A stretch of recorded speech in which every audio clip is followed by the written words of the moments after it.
Този модел ще бъде използван от Омуртаг за създаване на първите истински държавни области – комитатите.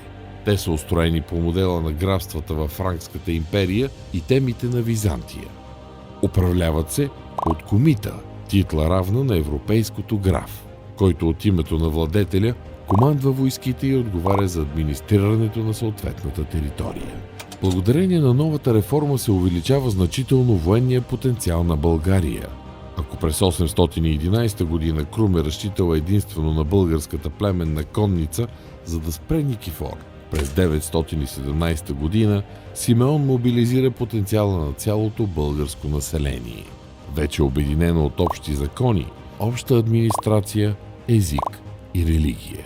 Според различните оценки, армията на Симеон наброява между 15 и 17 хиляди души, без да се броят войските, прикриващи северната граница с печенезите.